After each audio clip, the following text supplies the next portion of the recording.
kita masih punya bahasan yang seru di Detikers. Kita betul tadi seperti yang kita bilang sebelumnya, kita akan ke Bali. Oh bukan. Iya benar, tapi ke Bali kan sekarang. Sekarang juga. Ya oke. Bukan sama Mas Gangsar tapi. Tapi bukan dengan Mas Gangsar ya. Kita sapa rekan kita, asisten redaktur Detik Bali. Ada Widyarta Suryawan. Widyarta Suryawan. Selamat katanya. sore, Bli Widyarta. Sore Edo dan Mei. Ternyata Apa beliau kabar? nggak pakai aksen Bali ya. Ternyata Banyuwangi.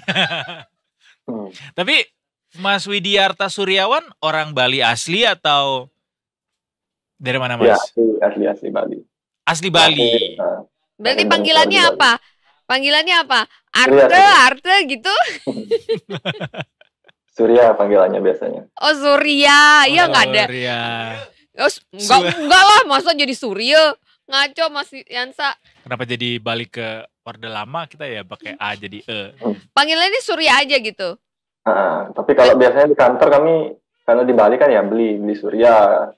Memang kalau biasanya ya Surya gitu. Ada perlindungan belinya kalau di kantor. Di kantor biar vibes-nya Bali banget. Jadi manggilnya biasanya beli Surya. Oh ada beli. Iya. Beli. Oke, beli Surya kalau gitu. Kita pengen ngebahas sesuatu yang lagi-lagi di Bali yang kita amati atau yang kita lihat itu adalah pembangunan, masalah pembangunannya. Ya kalau positifnya kemarin kita sempat membahas akan ada pembangunan atau pembuatan dari pengadaan dari transportasi LRT begitu kan. Nah, kalau sekarang ini sesuatu yang kalau berlebihan terus menerus akan pertama merusak lingkungan begitu kan. Tentunya. Dan lingkungan. Jadi lingkungan ini karena banyak bangun hotel, villa juga di Bali. Makin banyak sekarang di lahan-lahan yang beralih fungsi. Di bukit-bukit itu banyak sekali.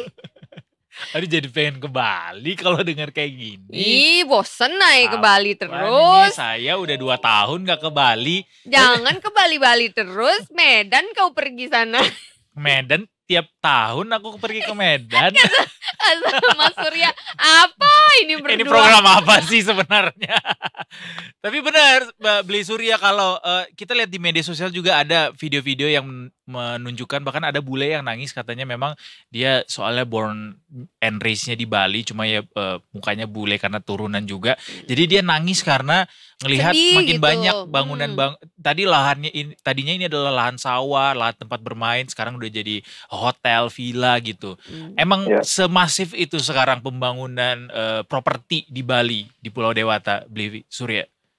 Iya, benar sekali Edo dan Mei. Jadi sepekan ini Menteri Koordinator Kemaritiman dan Kelautan Luhut Binsar Panjaitan kembali mewacanakan akan melakukan pembatasan pembangunan hotel dan villa di Bali atau moratorium pembangunan di Bali. Nah ini didasari dengan seperti yang disampaikan tadi, memang kondisi pembangunan villa dan hotel khususnya di kawasan Bali Selatan itu memang dinilai sangat masif ya. Jadi selain pembangunan hotel juga diiringi dengan alih fungsi lahan pertanian. Nah ini yang mendorong pemerintah kembali mewacanakan moratorium pembangunan hotel di kawasan Bali Selatan. Nah kalau kembali ke pertanyaan tadi, apakah semasif apa pembangunan hotel dan villa di Bali? Jadi berdasarkan data BPS ya, tadi kebetulan reporter kami juga sempat liputan di lapangan, itu menyebutkan bahwa pada tahun 2023 itu terdapat sebanyak 541 hotel di Bali. Nah itu 541 hotel itu terdiri dari 52.000 kamar. Nah itu jumlah tersebut naik dari dibandingkan tahun sebelumnya atau 2022 yang hanya 498 hotel. Nah data WALHI atau Wahana Lingkungan Hidup di Bali juga menyebutkan bahwa sepanjang tahun 2000 sampai 2023 itu pembangunan hotel atau akomodasi pariwisata di Bali itu sangat meningkat tajam. Dari tahun 2000 yang hanya 113 hotel itu catatan terbaru di tahun 2023 itu sekarang sudah menjadi 541 hotel. Nah, ini mungkin barangkali yang yang mendorong pemerintah lagi mewacanakan moratorium pembangunan khususnya di daerah Bali Selatan ya, Badung dan Denpasar juga termasuk. Dan Gianyar, Tabanan, Sarbagita istilahnya kalau di Bali. Oke. Kalau moratorium ini masih wacana berarti ya? Iya, kebetulan hari Minggu kemarin Pak Luhut sempat melakukan kegiatan penanaman mangrove yang diberkati oleh Paus Fransiskus itu. Salah satunya ditanam di Bali. Nah, waktu itu Luhut juga kembali menyampaikan bahwa pemerintah akan menggelar rapat terbatas ya terkait dengan wacana moratorium pembangunan hotel dan villa di Bali. Nah, ini tapi ratasnya ini kami sih belum tahu ya kapan pastinya, karena ini kan tatarannya sudah wacana di pusat, di pemerintah pusat. Tetapi ketika itu Luhut mengatakan kemungkinan pada pekan ini ratas terkait pembangunan hotel, moratorium pembangunan hotel dan villa di Bali itu akan dibahas. Nah, kalau kita menilik ke belakang sebenarnya wacana moratorium pembangunan ini sebenarnya bukan baru pertama kali ya muncul di publik.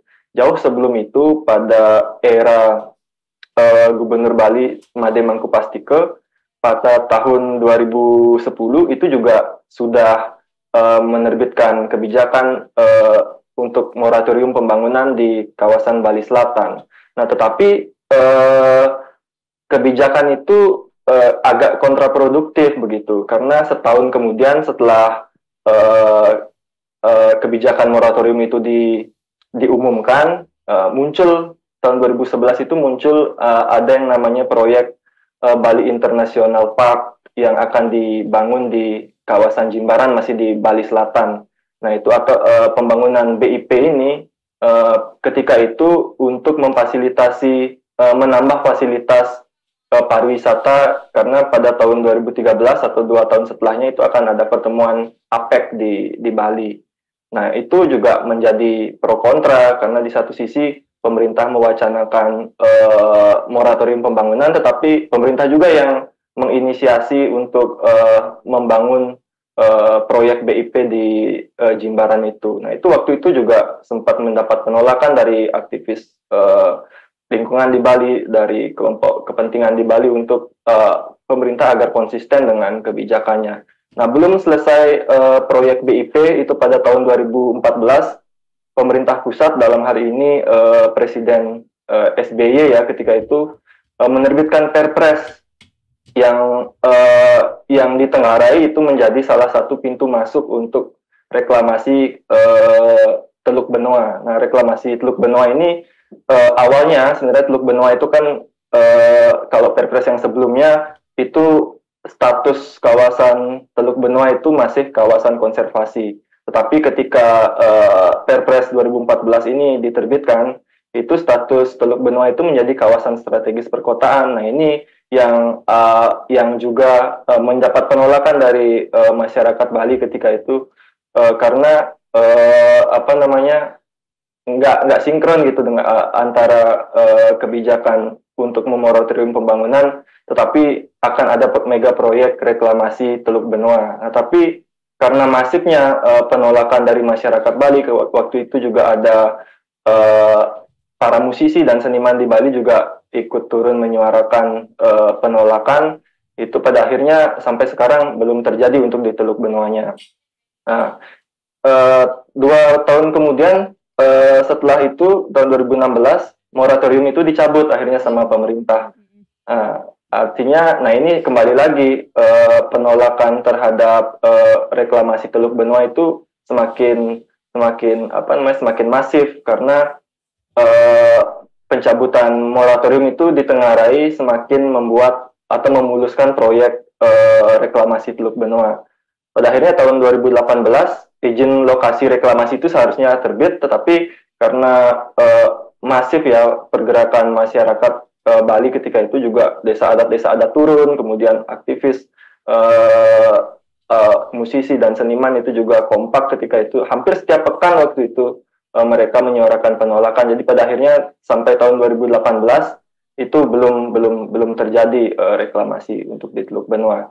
Nah, setelah 2018 wacana ini kita mungkin ada pandemi ya, pariwisata Bali juga sempat beberapa tahun itu sempat tiarap gitu. Pada akhirnya tahun 2024 mungkin setelah pandemi tahun 2023 itu sudah mulai menggeliat lagi pariwisata Bali. Nah, pembangunan infrastruktur di kawasan Bali Selatan juga mulai menggeliat gitu. Seperti yang saya sampaikan tadi, di tahun 2023 itu ada peningkatan jumlah kamar hotel. Nah, mungkin juga kita sudah bisa menyimak ya bagaimana Bali sudah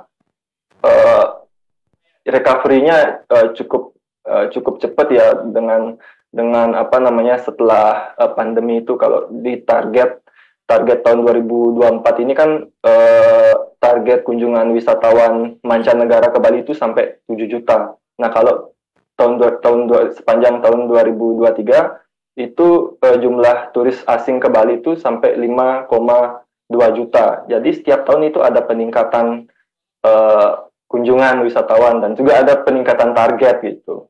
Dan itu juga sejalan dengan peningkatan pembangunan infrastruktur di Bali. Seperti itu.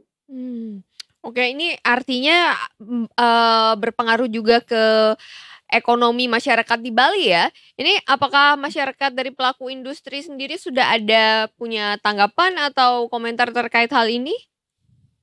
Sudah. Ya, tetapi ya karena pemerintah juga terkesan jalan sendiri-sendiri gitu terkait dengan pembangunan di Bali. Termasuk wacana moratorium ini kalau bukan dari media yang meminta pendapat dari akademisi atau pengamat tata ruang, kemungkinan juga suara mereka nggak akan terdengar seperti itu. Nah, kalau apa sih sebenarnya urgensinya, kan kembali ke moratorium itu ya. Kalau berdasarkan catatan, apakah sawah di Bali itu menyusut? Ya, memang menyusut. Dari tahun 2018 itu ada 69.000 hektar sawah. Itu menyusut sekitar 11.000 hektar dari tahun 2014 yang jumlahnya mencapai 80.000 hektar. Jadi rata-rata penyusutan atau sawah hilang di Bali itu 2.000 hektar per tahun. Itu menurut data yang disampaikan Walhi. Itu belum lagi tidak hanya soal sawah. Tadi ada di video kita ada tebing-tebing juga menjadi salah satu yang dilirik oleh investor untuk membangun akomodasi pariwisata di Bali. Jadi sebenarnya kalau menurut RT RW Bali, pembangunan akomodasi atau pembangunan apapun itu kalau itu dilakukan di kawasan sepadan pantai atau tebing, itu tidak boleh untuk mengubah bentang alamnya. Nah, tadi kan dilihat tuh ada alat berat yang yang mengeruk atau mengubah bentang alam tebingnya. Nah, itu sebenarnya tidak boleh kalau pemerintah tegas melaksanakan Perda RT RWP itu. Seperti itu.